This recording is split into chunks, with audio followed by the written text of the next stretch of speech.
Hello and welcome back to Seconds Out. My name is Eamon Khan, joined by rising talent Dante Kirkman for the first time. Dante, good to speak to you. How's life treating you? Life's doing great. Just had my second pro fight, came out victorious, and I'm happy to move on to the next. Yeah, Dante, look, first time speaking to you, and I'm suitably informed that you're, someone to very much keep your eye on for boxing fans. But let's rewind a little bit as to why you wanted to put the gloves on in the first place. What motivated you to go the path of being a boxer and the journey you've been on so far? Well, for me, as you've probably heard from a lot of Americans, Floyd Mayweather was a big influence on me.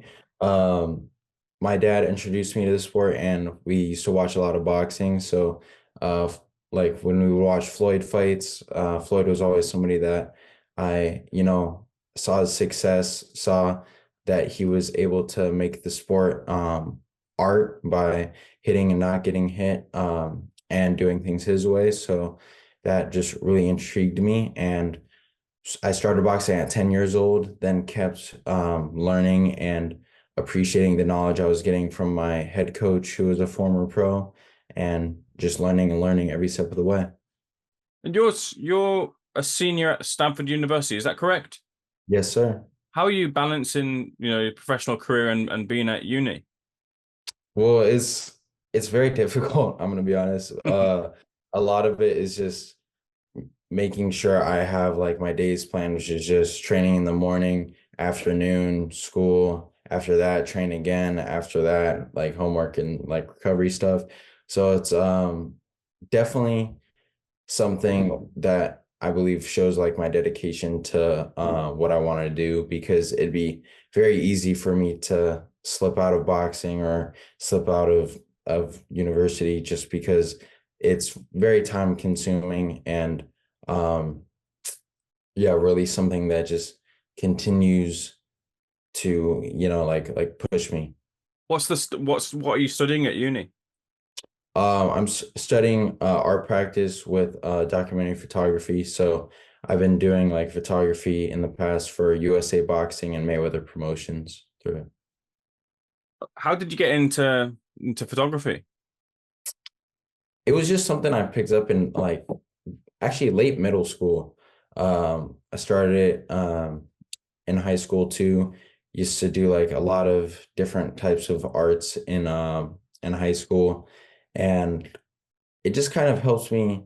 It's actually weird. It helped me appreciate boxing more, especially when I was doing like fight photography, like with USA Boxing and Mayweather Promotions. I got to like shoot these fights. Like I shot Tank Gervonta Davis versus Mario Barrios, Okay. and I was like right there, and I got to see a lot of stuff. So like framing my camera to appreciate different aspects of the sport, like looking at their footwork, looking at how they carry their rear arm, their lead arm, how they walk back to the corner, and just picking up and noticing these things was actually helpful, both as a photographer and as a fighter.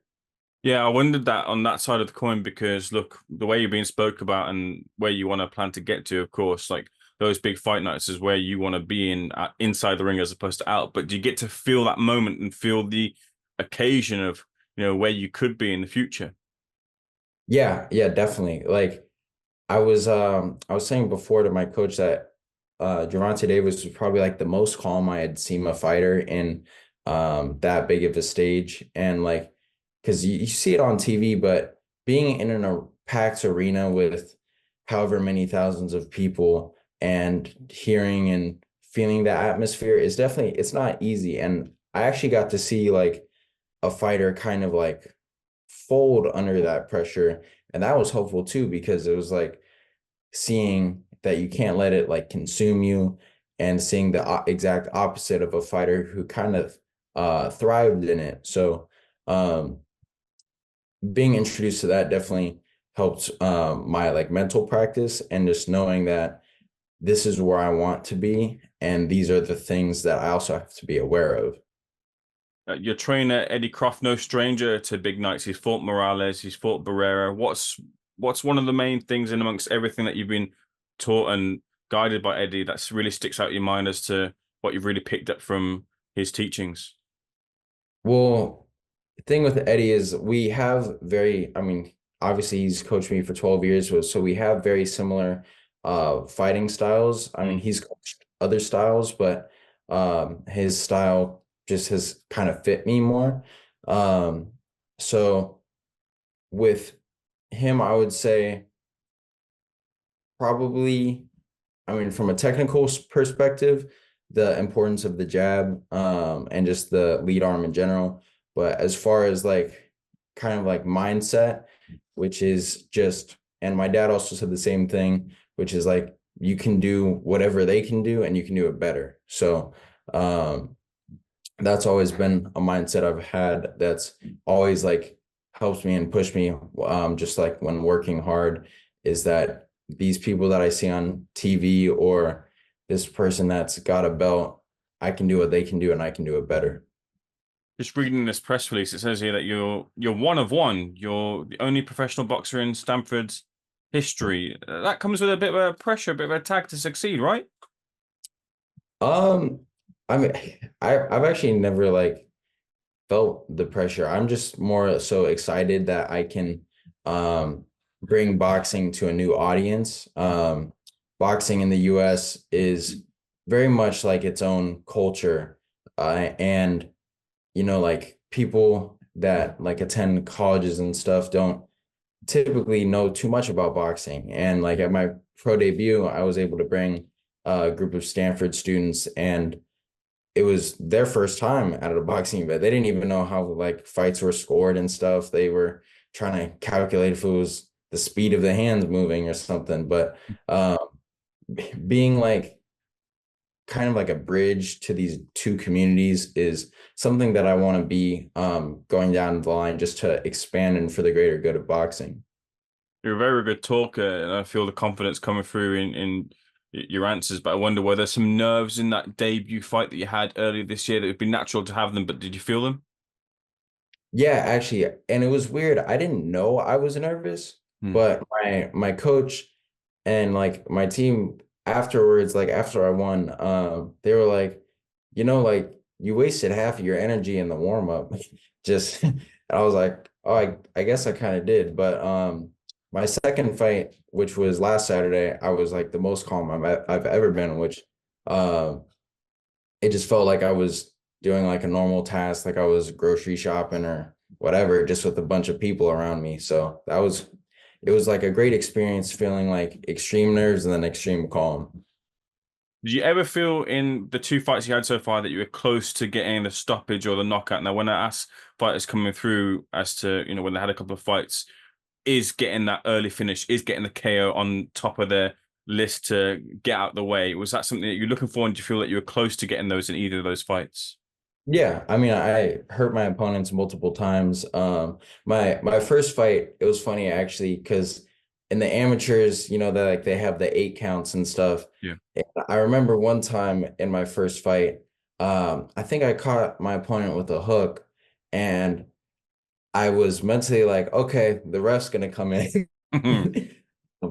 And then I was like, wait a second, I gotta finish the job myself. So that was a funny like learning experience. And then my fight that just happened, I hurt my opponent a few times. And he was just trying to survive after like the first round. So it was kind of tough just to get him out of there just because he was just shelling up and moving. But we're still like training and practicing for how we can sit down on our shots and just um figuring out how to get people who want to survive out of there. You mentioned that your style is quite like your trainer Eddie Croft, but are there any other fighters that you've picked parts of the game from? And in your own words, what's your fight style like? Yeah, I would say a big influence on me is well, I'm from the Bay Area, which is where Andre Ward is from, and he was like a big inspiration for me, which is um also similar to Floyd, being able to hit and not get hit. But what I liked the most about Andre was that he could fight any style, which was like if you see his fights with Kovalev, the first one he was kind of moving, the second fight he was walking at Kovalev. And just being able to adapt to any moment, he was definitely a big influence. Um, Floyd Mayweather was another, I don't know, an American fighter that's not influenced by Floyd in some way. Um, and yeah, I would say definitely those two. You had some time to do some internships at Mayweather Promotions. Did you managed to get some time with Floyd and have a little conversation with him at all? Just interviews. Yeah, I'm not gonna say that I'm best buds with Floyd or anything. Just interviews. What did you pick up from him? Um, how he manages his lifestyle, because where he's at a different level of stardom than any fighter in boxing, except probably like Canelo and Tank, where